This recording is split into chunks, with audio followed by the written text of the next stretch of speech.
Important news. As Judge Annalisa Torres gets ready to make her final ruling, the legal battle between Ripple and SAC comes to a head. The SAC's last response to Ripple's request to seal important financial papers was sent on May 20th, 2024. The SAC says that public access is very important to make sure that rules are followed and that things are clear. The SAC says the information is important and up to date, while Ripple is worried about losing business. A huge decision that could change how crypto is regulated is about to come out. Don't forget to like, share, and follow. Now let's begin. We are going to start with breaking. The House has agreed to the Deploying American Blockchain Act of 2023. Over Ripple and XRP, this takes away SAC's power. There, we can see that the Secretary will be the President's main policy advisor on how to implement, use, apply, and make blockchain technology or other distributed ledger technology more competitive. The tokens and tokenization are used in apps that are built on blockchain technology or other distributed ledger technology. Next, Ripple will show off funds in Brazil to help local XRP system projects.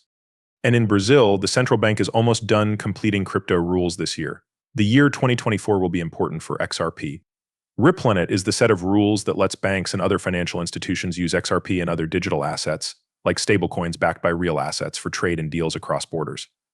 The private meeting between SACS and Sunshine that was supposed to happen on May 23, 2024, has been canceled. Behind the scenes, Ripple vs. SAC is over. We can see that the meeting has changed. The secret meeting. That was supposed to happen on Thursday, May 23, 2024, at 2 p.m. has been canceled. Next, I would say that XRP hit resistance. You can see where the moving averages meet, and it seems clear that if we get through that and break those recent highs, we should be able to squeeze higher and build a floor back in the symmetrical before the possible explosion. The SEC made two well-known exceptions if they accept Ethereum ETF. This means that XRP ETF will be coming soon, right after Judge Annalisa Torres' final decision in a Ripple case. Isn't that a coincidence? Guys, put on your seatbelts. Ripple vs. SAC last court document filed while Judge Reddy's decision. Ripple and the SAC are now in the final stages of their court case. The court will make decisions on important issues that will have an impact on how cryptocurrencies are regulated in the future. The legal battle between Ripple Labs and the U.S. Securities and Exchange Commission has hit a key point. The SAC's most recent court filing is the final submission that will decide the outcome of this important case.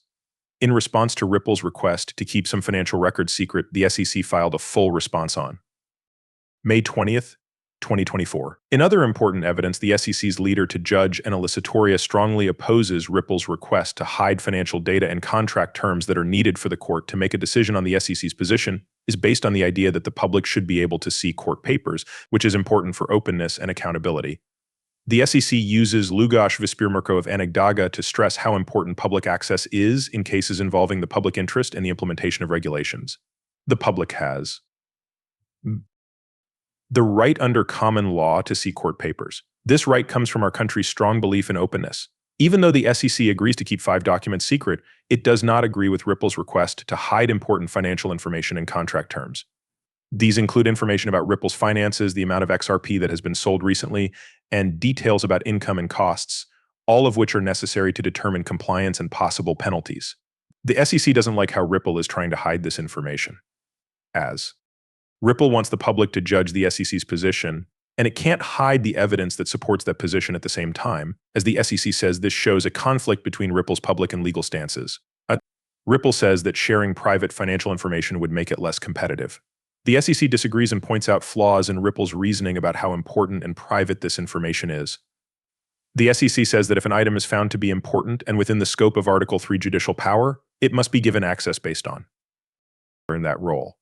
The SEC also says that some of the information Ripple wants to keep secret is out of date, claiming that old records probably won't have a big effect on how Ripple does business now. Still, business records can't support the need for a harm finding, as the SEC says.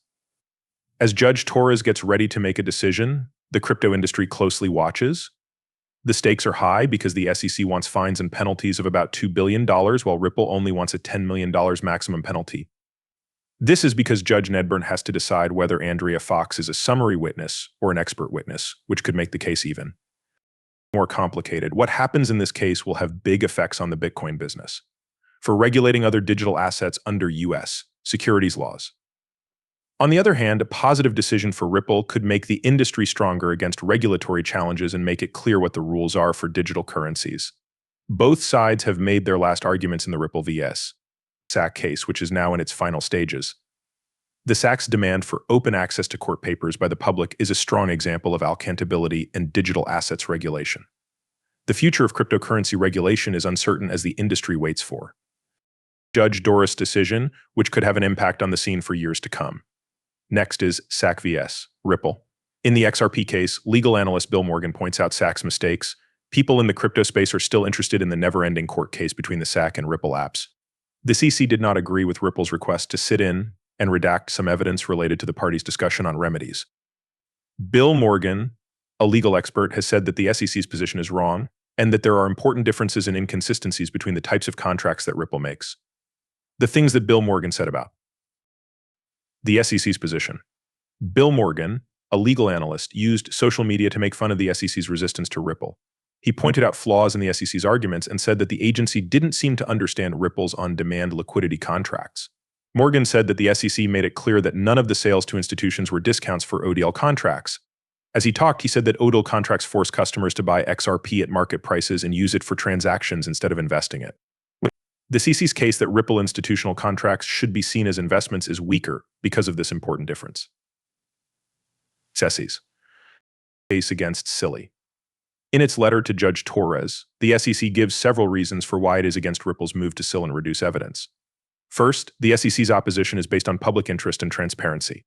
The SEC stressed how important it is for the public to be able to see papers in court cases, especially in high-profile enforcement actions. The SEC said that the common law right of the public to see court documents has deep roots in the past of our country.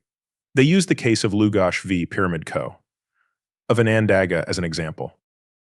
The SEC said that the financial data Ripple wants to redoc is important for the court to figure out what the right remedies are because it shows Ripple's present asset sales, revenues, costs, and investor discounts. Ripple's reasons are just statements that come to a conclusion without any proof. Also, a lot of the financial data that Ripple wants to keep secret is old.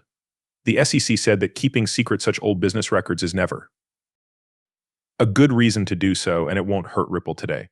Overall, Morgan's critic shows how complicated the SEC's case against Ripple is. If the courts agree with the SEC that sealing is wrong, Ripple's financial deals will be closely looked at, as the difference between ODO contracts and other institutional contracts could be very important to the result. And only by understanding these small details can the full amount of Ripple's compliance with the securities law be found, if any at all, and the right remedies found.